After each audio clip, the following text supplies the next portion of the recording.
bienvenidas, bienvenidos a la 16ª edición de la muestra del Llibre Anarquista de Valencia.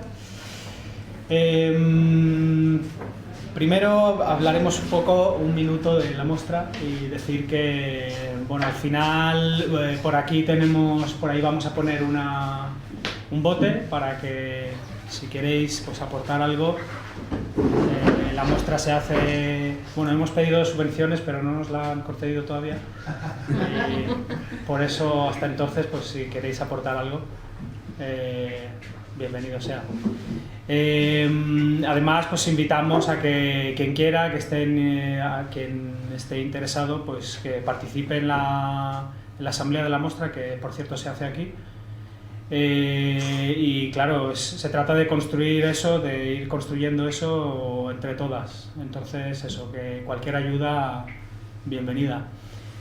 Tanto para la edición del año que viene como para la edición de ahora, que nos espera. La semana es larga y el fin de semana más largo, parece.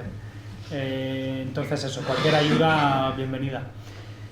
Eso por... añadir una cosa, Stavros, sí. Es que como hay un cuadrante para dentro de la si alguien que no tiene así muchas obligaciones y le apetece apuntarse en un turno, será bienvenido. Eso. Otra cosa más, otra puntería. Que la distri. Vale, sí, efectivamente, muy bien, sí. Ahí tenemos también la distri de la muestra, los libros que se van a presentar en esta edición. Y los podéis comprar por módicos precios, ¿no? Algunos. Vale, no voy a presentar mucho a Rafa porque aparte que estamos en su sede prácticamente, juega en casa. El libro en realidad pues, es una recopilación caótica, como dices. Sí, caótica, totalmente. Conscientemente caótica. De artículos que se han ido publicando tanto en Al Margen, la revista Al Margen, como en Radio Clara, en formato de audio, y también en la página web, ¿no? de Radio Clara. En fin, es la visión desde la veranda de Rafa y nada, te doy paso, Rafa. Gracias. Bueno, buenas tardes y gracias por haber venido, que es lo que les suelo decir. Como veis, me he traído aquí un atril un poco especial y es para que veáis lo que me ha costado de escribir el libro. Fijaros cómo se ha quedado la máquina. Bueno, hace tiempo, ¿no? Llevas escribiendo. Sí. La he quemado, literalmente. Que era pública de chiripa. Sí. Bueno, primero me gustaría explicaros el título, ¿no? Veranda, porque hay mucha gente que dice, oye, he leído tu baranda. Y digo, no, vamos a ver, las verandas suelen tener baranda, pero no es exactamente lo mismo, ¿no? Una veranda, como seguramente la mayoría sabréis, es una especie de porche adosado a las casas que empezó en las zonas tropicales y que luego se ha extendido en muchas otras zonas, ¿no? Y que es un porche cubierto donde se suelen colocar algunas hamacas y alguna mesita y tal, algunas sillas, y un poco elevado, de manera que se ve bastante bien la perspectiva de lo que hay, ¿no? Entonces lo utilizo como metáfora para contar un poco, pues eso, una metáfora de lo que es un refugio, ¿no? Es decir, tú estás en la realidad, estás viviéndola, estás luchando, estás haciendo todo lo que puedes, y llega un momento en que ya te supera y decides retirarte un poquito y hacer un breve paréntesis de reflexión, ¿no? Entonces te vas a la veranda, te tumbas en la hamaca esta de cuerdas y allí piensas un poco sobre lo que has vivido, ¿no? Entonces, bueno, pues esas reflexiones son más o menos lo que he plasmado aquí, ¿no? Por empezar por el principio, os contaré de qué va la portada y la contraportada. La portada ya la veis aquí en vivo y en directo, y para que veamos que todo libro está lleno de historias, aunque no sea estrictamente narrativo, ¿no? E incluso, como en algunos casos como en este, las historias llegan hasta la portada y la contraportada, ¿eh? Entonces voy a explicar un poco de qué viene. Este trasto que veis aquí, que en sus buenos tiempos fue una máquina de escribir y a saber lo que escribiría, es una especie de constatación del azar, de lo que es el azar, ¿no? Yo estoy convencido, por lo que he vivido, que la existencia humana está llena de elementos azarosos, ¿no?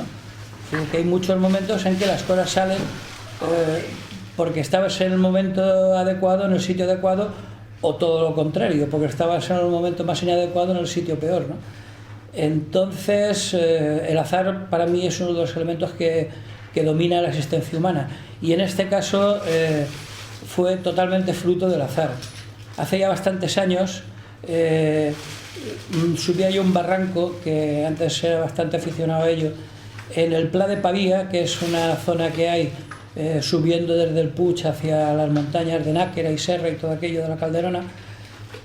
Bueno, pues había un barranco y, como digo, hace ya bastante tiempo, porque todavía había agua, que es algo que dicen que había antes por ahí, ¿no?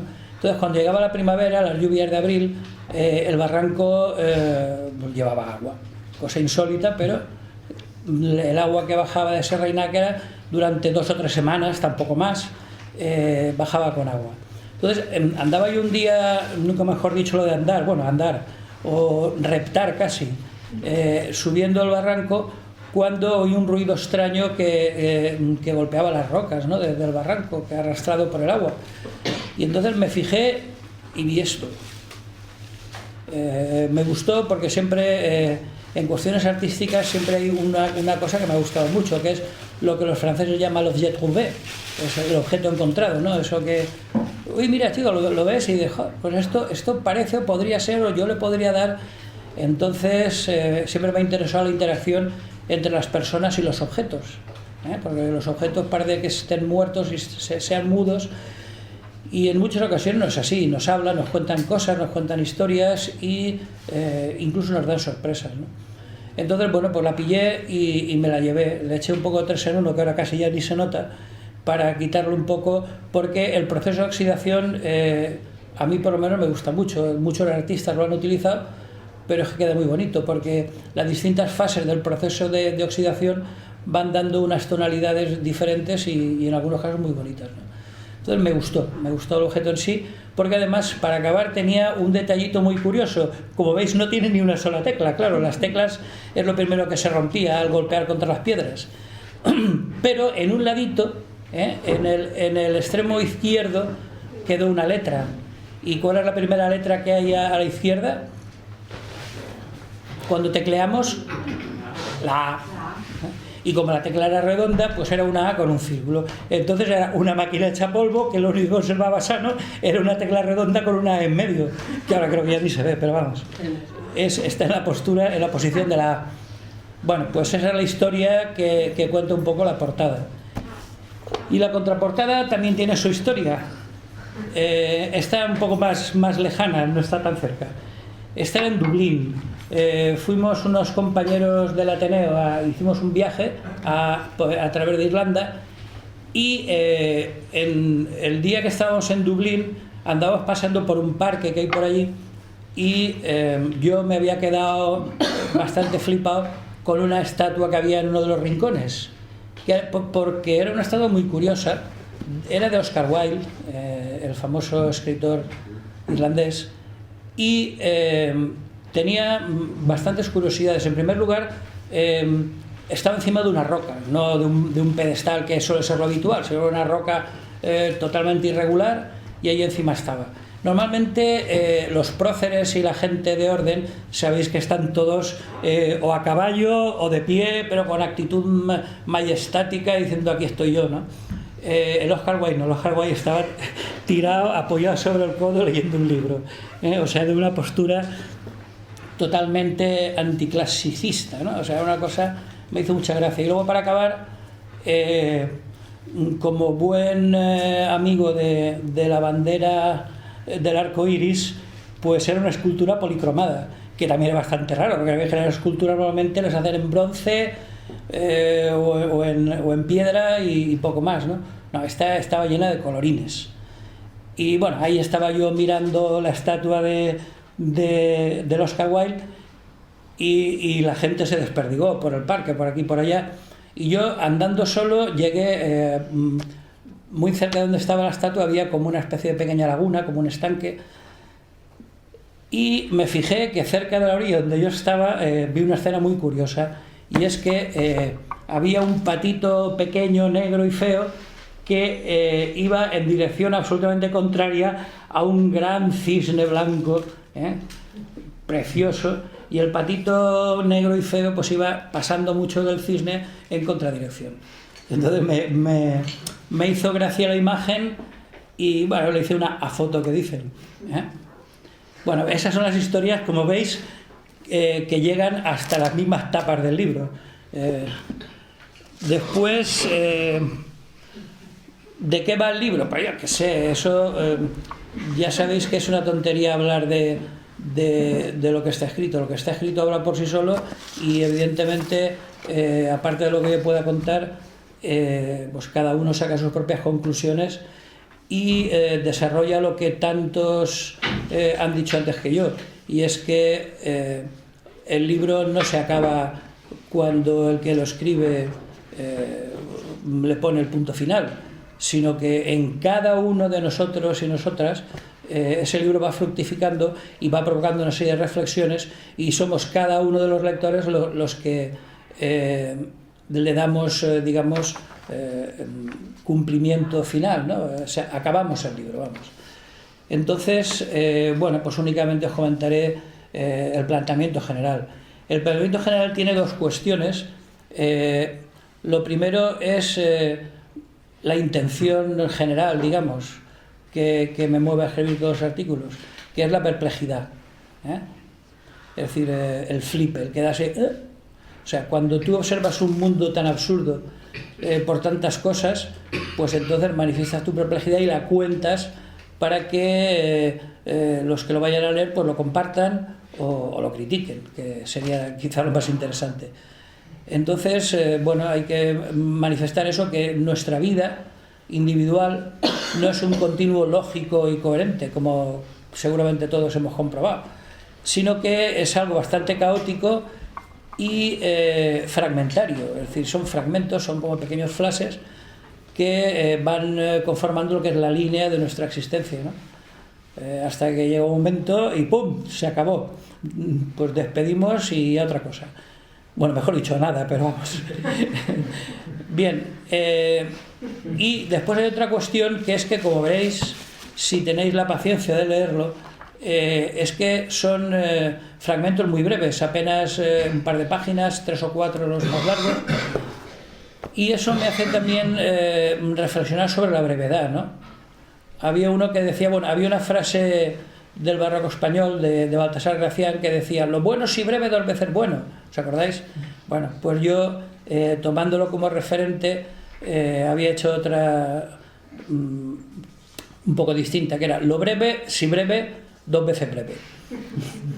Es decir, que la brevedad puede ser, por una parte puede provocar lo que estaba comentando, y es que al ser tan corto la gente dice: uy, ya está, como esas películas que vemos que el final se queda así un poco, que tienes que ponerlo tú, ¿no? Bueno, pues esto es un poco lo mismo, son tan cortos que es como inicios de una reflexión, pues luego cada cual que lo lea pues lo puede seguir. Y además tiene la ventaja, como creo que comento en la introducción, que está especialmente adecuado a la vida moderna. Es decir, si vamos en el metro, entre estación y estación nos da tiempo a leernos uno, lo cual evita. Y luego, por otra parte, la brevedad también hace que no canse. Es decir, si nos cansamos, pues lo cerramos y otra cosa, ¿no? Y por último, tiene la ventaja de que no tiene por qué ser leído de una forma secuencial, sino que tú puedes abrir donde te dé la gana y leerte uno y decir: este no mola, y leerte otro, o cerrar el libro y olvidarse.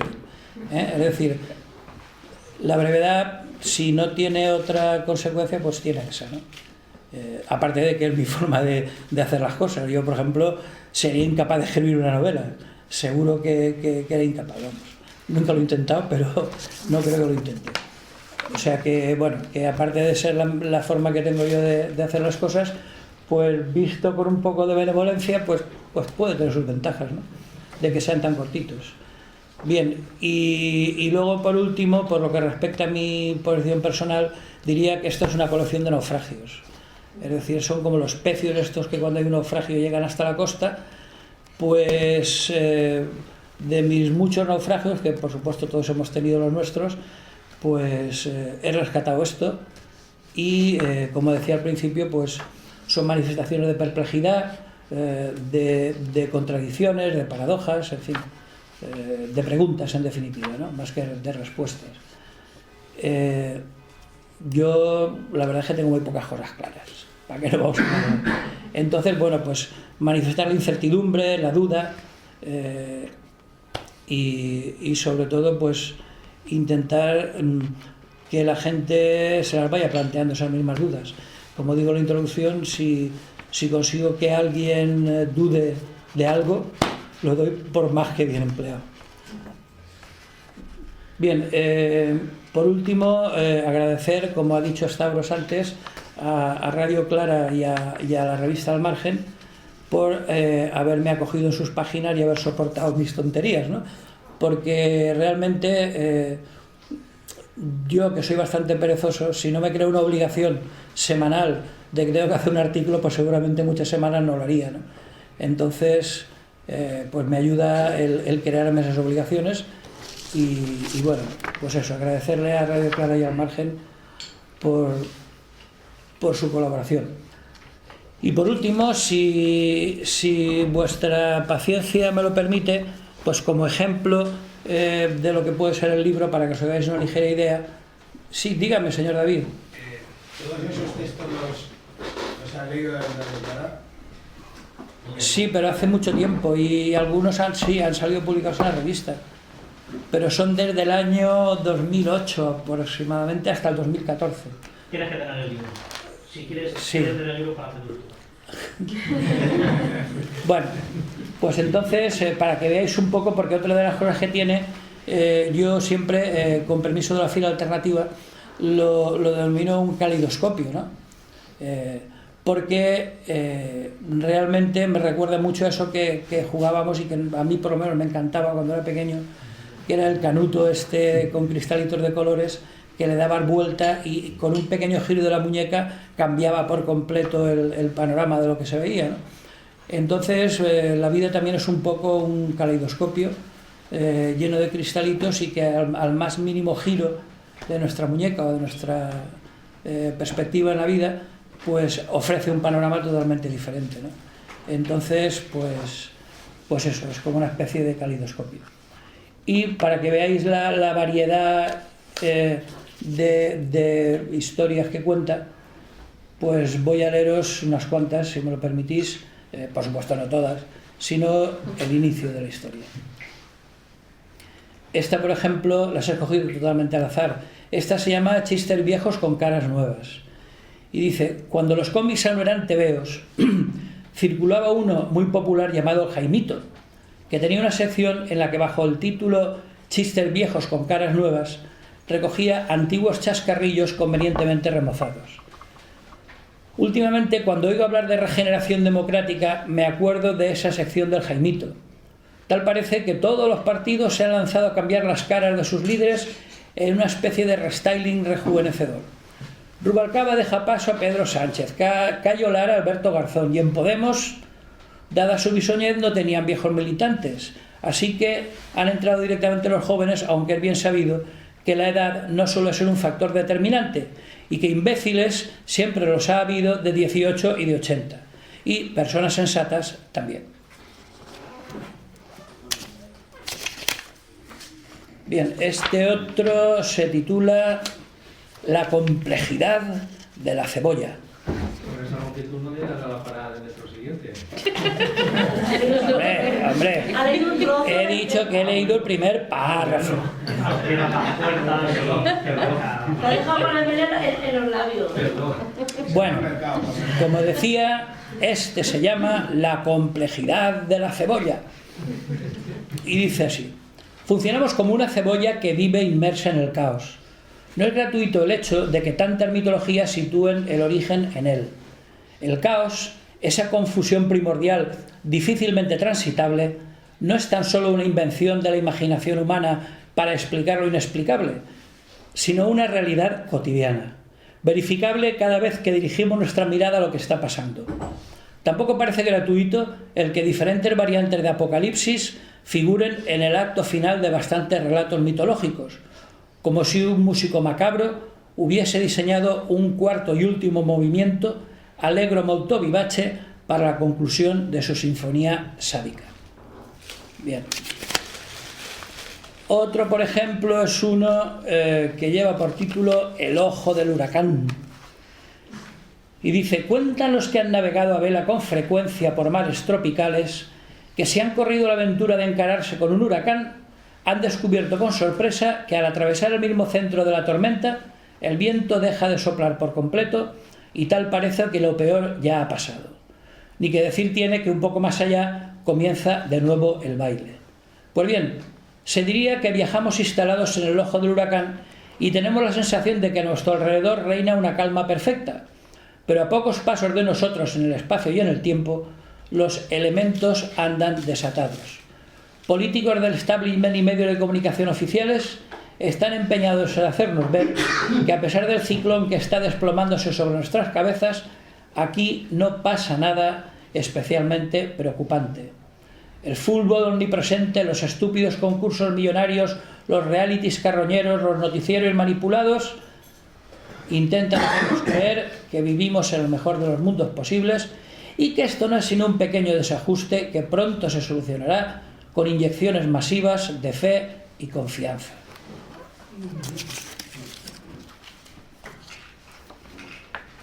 Otro, por ejemplo, se llama Ni mía ni de nadie y hace referencia a la famosa letra, letra de canción y sobre todo de poema de Agustín García Calvo, que hablando de su compañera dice, pues eso, ni mía ni de nadie, ni tan solo tuya. Pues bueno, pues más o menos de eso iba la cosa. La maté porque era mía. La maldita frasecita compendio de todos los registros de la estupidez humana nos trae ecos de oprobio desde las más profundas simas del fascismo cotidiano. Uno de los más sórdidos episodios de la dominación de las personas sobre las personas es la dominación del hombre sobre la mujer. El concepto de propiedad privada llevado hasta sus últimos extremos, hasta el ámbito de lo afectivo, etcétera, etcétera. Este, por ejemplo, se llama 1000 noches y una noche en Bagdad, una historia iraquí. Y bueno, va dedicado a dos amigos míos de Bagdad que se llaman Amin y Mucena. Hay varios ejemplos como este, es más bien narrativo en sentido estricto, todos lo son de alguna manera, pero este es un cuento, como el de las 1000 y una noches. Y empieza así: soy Alim, he nacido y vivo en Sabah Abkar, un pueblo cercano a Bagdad, casi un suburbio de la ciudad, cercano a la orilla del gran río. Al ser un lugar algo apartado, no había sufrido tanto los desastres de la guerra. Bueno, de las guerras, pues desde que tengo memoria siempre ha habido guerra, últimamente por 2 veces contra los norteamericanos y antes contra los iraníes. El caso es que la guerra contra quien sea se ha instalado desde hace demasiado tiempo como la forma habitual de vida para mi pueblo, aunque como digo, hasta allí no habían llegado apenas los peores desastres. Punto suspensivos. Bueno, si pasa en Bagdad ya os podéis imaginar que de comedia no va la cosa. Bien, y por último, uno que lleva por título Refugiados, ni Dios, ni amo, ni Estado. Ni Dios, ni amo, ni Estado, la vieja consigna anarquista resume perfectamente la sensación de estupor y vergüenza frente a lo que está ocurriendo en Europa con los migrantes y refugiados. Cuando buscamos las causas últimas de este largo y profundo desastre, nos topamos inevitablemente con la maldita trilogía. Y entonces la desarrollan. Ni Dios, porque estamos viviendo estos días aciagos gente deambulando y arrodillándose a la hora de la oración y tal y cual. Ni amo, porque cuando decimos amo, hoy en día habría que decir sistema capitalista, pues lo mismo, es el responsable de lo que está pasando. Y ni Estado, que tampoco hace falta comentar, después de el comportamiento ejemplar de 28 Estados de la Unión Europea, tampoco hace falta insistir mucho sobre la responsabilidad del Estado de lo que está pasando. Bien, pues eso es un ejemplo de lo que podéis encontrar en el libro, ¿no? Espero que esas breves frases os hayan motivado a la lectura. Bueno, y ahora pues preguntas y curiosidades. ¿De algún texto que has leído en Radio Clara después han recibido allí críticas o has sido Sí. un poco maltratado en opinión? Hombre, maltratado yo no diría tanto, tampoco me hubiera importado excesivamente. ¿Hay alguna anécdota ahí fuerte? Hombre, anécdota, sobre todo cuando he tocado el tema del nacionalismo, que ahí hay gente muy sensible, ¿no? Lo de los països catalans y todo eso,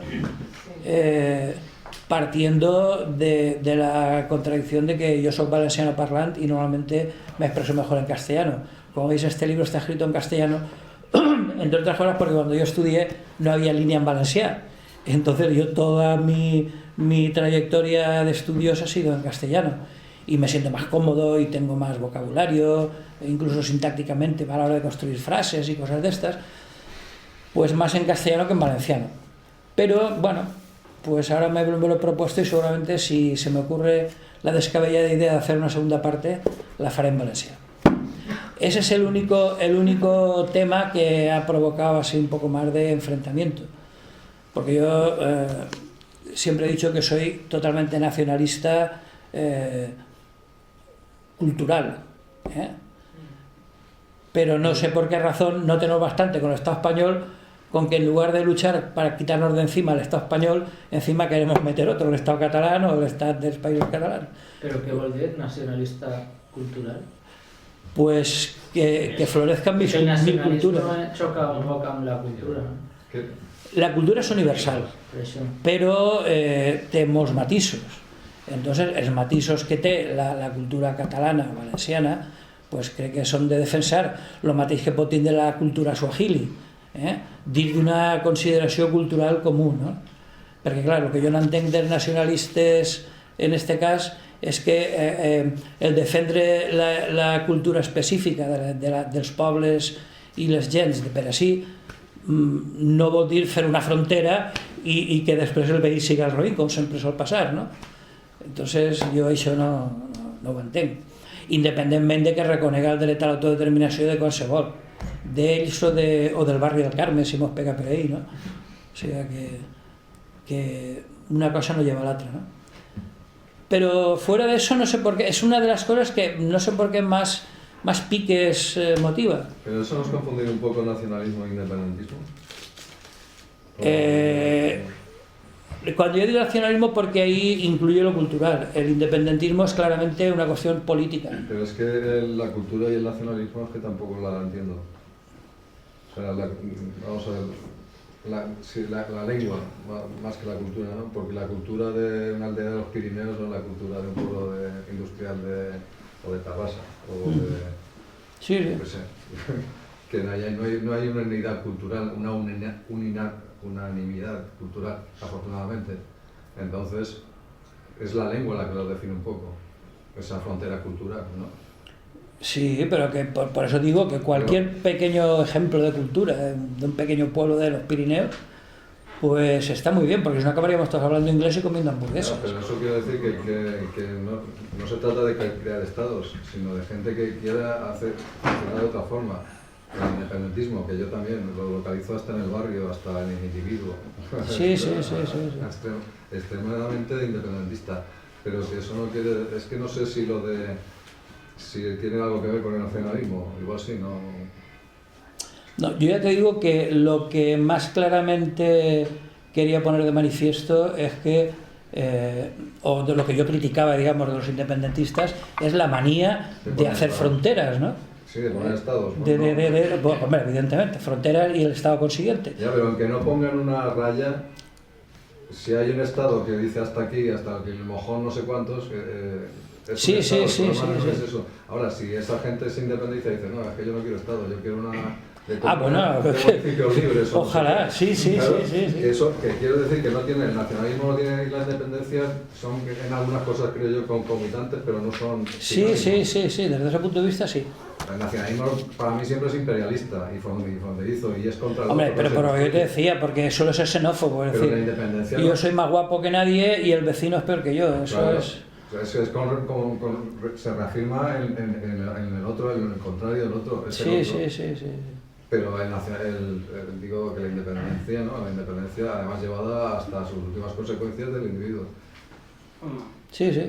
Con la salvedad de que esa independencia nos sirva para montar otro estadito. Claro, pero es que eso no tiene... Sí. Pero esa crítica ha sido de esta última veranda y de la semana pasada. No. De hecho, ya hace tiempo que no me meto en ese berenjenal. Es que de esta semana y de la semana pasada, pues, digo, a ver si ha sido ahora reciente, ¿no? La crítica que recibí. No, porque, hombre, escribí algo más cuando estaba todo el follón de las CUP, que si firmo, que si no firmo, que si tal. Entonces sí que había elementos que me interesaban, ¿no? Y que reflexionaba un poco sobre ellos. Ahora, como se ha olvidado un poco del tema, pues yo encantado. Me olvido yo también, ¿no? Pero ya te digo que es la única cosa que normalmente el resto... yo tengo otro aspecto que también suelo chocar bastante cuando lo toco y es el tema de las votaciones. Porque yo normalmente no, hasta ahora, siempre me he abstenido, no porque me considero un abstencionista genético, sino porque nunca ninguno de los que se presentan a las elecciones me ha dado el más mínimo motivo para votarlos, ¿no? Entonces, pues ejerzo mi derecho a abstenerme. Y eso provoca también, que la gente escriba y diga, siempre gana igual, no puede ser, porque por tu culpa han ganado las derechas, porque si no vota no tienes derecho a hablar.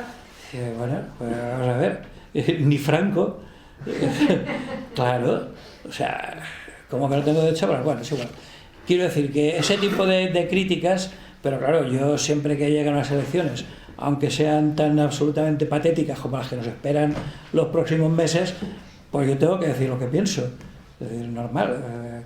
De hecho, aquí en el Ateneo incluso publicamos un escrito que lamentablemente repetimos cada elección porque es que las circunstancias no varían, que se llamaba, si no recuerdo mal, permanece abstento al espectáculo. Y ahí explicábamos un poco nuestras razones, que lamentablemente siguen siendo las mismas porque nadie nos ha dado pie a que las cambiemos. Incluso cuando parece que puede aparecer algún grupo que despierte las esperanzas de la gente y tal. Entonces eso también crea, hay mucha gente, incluso dentro del movimiento libertario, que está por votar, lo cual yo respeto la opción de cada cual. Yo manifiesto la mía, explico por qué no, porque me parece una pérdida de tiempo, porque los parlamentos me parecen una pasión inútil, porque allí no se puede salir nada que nos interese, sobre todo por lo que ya sabemos, y es que están...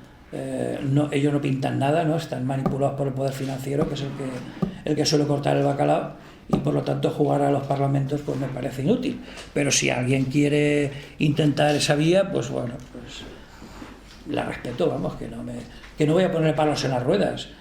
Digamos que para mí los enemigos deben de, a ser posible, de estar en un ranking, ¿no? Entonces, bueno, primero hay que ir contra el que realmente está provocando la situación en la que estamos, y si sobra algo, pues ya iremos contra la gente que está cercana a nosotros, pero que hace cosas con las que no estamos de acuerdo, ¿no? Eso, digamos, es mi manera, por lo general, de enfocar el tema. Pero, vamos, no tiene, digamos, por la parte que me toca, no tengo todas las críticas que me gustaría. Porque a mí que alguien me gusta lo que escribo, pues me parece muy bien y me llena el ego y esas cosas. Y a lo mejor voy a salir por la puerta y no quepo, pero ese tipo de cosas, pero no me aporta nada más que eso. En cambio, una crítica bien fundamentada pues ayuda mucho, ¿no? De hecho, una de las razones para escribir es esa, el ver qué me puede aportar la gente criticando lo que yo escribo, porque por supuesto es totalmente criticable. Porque lo que sí que querría dejar patente, y con eso acabo, es el valor terapéutico de la escritura. Es decir, las palabras se las suele llevar el viento y a mí por lo menos pues, la mayor parte de las veces se me van, ¿no? Y ya ni me acuerdo. Pero en cambio la escritura tiene una cosa buena y es que permite la relectura. Es decir, tú una cosa que has escrito puedes volver sobre ella y ver, joder, pues qué flipado estaba yo cuando escribí esto, o me reafirmo lo que he puesto porque estoy de acuerdo, como sí, etcétera, etcétera, ¿no? En cualquier caso se puede releer y compartir. Y en ese sentido, pues os invito a todos y a todas a que lo hagáis porque está muy bien. Independientemente de que luego tengáis el atrevimiento de darlo a conocer o no, o que sea simplemente algo personal, pero el hecho de escribir, de poner en una hoja todas esas perplejidades de las que hablaba que nos suscita la sociedad en la que vivimos, pues nos puede ayudar, puede estar muy bien, incluso a veces se lo puede uno pasar bien. Pues nada. Oye, Rafa, ¿y es la primera vez que pones todos así artículos de estos momentos? No, ya te digo, es la primera vez que me atrevo a publicarlos, que me ha dado por ahí, ¿no? Entonces, porque estaba ya viéndolo mucho en páginas web y cosas de estas, ¿no? Incluso no sé cómo se dice, lo rebotaban o lo reenviaban y aparecía aquí y allá. Y yo soy muy conservador en eso. Yo soy de la época analógica, lo digital me llegó un poco tarde y me gusta el papel. O sea, reconozco su utilidad como herramienta, es decir, la informática en general y Internet en particular me parecen herramientas que debidamente utilizadas, porque son también muy peligrosas, pueden ser útiles, pero no tienen pues eso, el verlo, el tocarlo, el tacto, incluso el olor, yo qué sé, el papel es el papel. Entonces, y algo, te voy a decir algo bueno, que no sirva para nada, pero no, que la forma de escribir que tienes también es que aunque te menciones cosas, o sea, hechos concretos que dices desde el 2008 que lo has... Sí, más o menos, sí.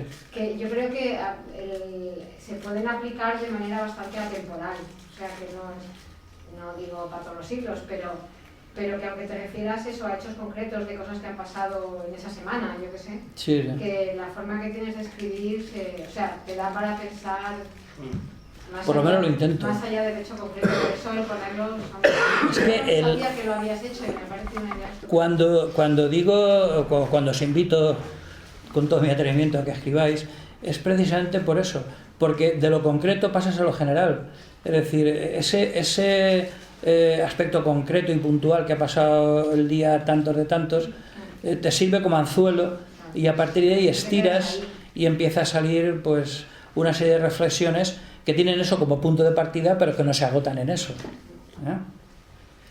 Eso es, digamos, la visión general. Se publicó otro libro tuyo también en Al Margen, en la editorial Al Margen. Sí, pero eso era... Mira, no he traído ninguno, pero podía... Sí, eso era todo narrativo. Sí. Era un libro de relatos que, bueno, pasa un poco lo contrario que esto, aunque eran relatos, pero todos tenían una segunda intención, digamos, de hacer reflexionar un poquito, ¿no? Esto pasa lo mismo, aquí solo hay, creo que son 3 o 4 estrictamente narrativos, hay un cuento de verano, otro de invierno a la manera de Dickens, un cuento sobre las rebajas de enero y este de Bagdad. Pero el resto, aunque no sean estrictamente narrativos, también de alguna manera cuentan historias, ¿no? Es decir, tienen su parte narrativa, ¿no? Més coses. Has dicho que no has tenido orden ni por fechas ni por temas. No. Se has barajado y lo has... No, es lo que contaba Stavros del caos. Es decir, si la realidad del que quiere dar cuenta es caótica, pretender ordenarla es ser pretencioso, ¿no? Es decir, ¿cómo vas a ordenar el caos que hay en este momento? Entonces, ni siquiera cronológicamente, porque igual hay uno de 2013, 2014, que será el de lo último que haya, y después hay uno de 2008, o sea que... Sí, creo que el de los inmigrantes lo has leído en italiano o algo así, y ese no es muy... Yo te lo, No, ese mucho. Más antiguo del verano pasado no puede ser, porque es cuando empezó todo el follón. Bueno, empezó mucho antes, pero vamos, la difusión que le han dado ahora. Pero que para intentar ser un poquito coherente, cosa que afortunadamente parece que no he conseguido demasiado, si digo que la vida de las personas suele ser caótica y azarosa, pues si lo intento reflejar en un libro, pues el libro también tiene que ser caótico y azaroso, y por eso decía que una forma de leerlo es abrirlo y por donde salga, ¿no? Una de las cosas que siempre, ahora que estamos en el 5º centenario de Cervantes, una de las cosas que me ha gustado siempre del Quijote es que nunca lo he leído de un tirón, sino que, como sabéis, el Quijote está también hecho por capítulos, y cada capítulo cuenta historias distintas. Entonces te puedes permitir el lujo de abrirlo por donde te dé la gana, pillar una historia, leer de ese capítulo, volverlo a cerrar y luego leer una de la segunda parte o del principio, no importa, ¿no? Porque no tiene una secuencia cronológica. Evidentemente no intentaba imitar a Cervantes precisamente, mi pretenciosidad no llega tanto, pero sí que de alguna manera pues, me gustaba eso, igual que me gustan mucho todos los escritores que lo hacen un poco así, ¿no? Por ejemplo, me gusta bastante un francés,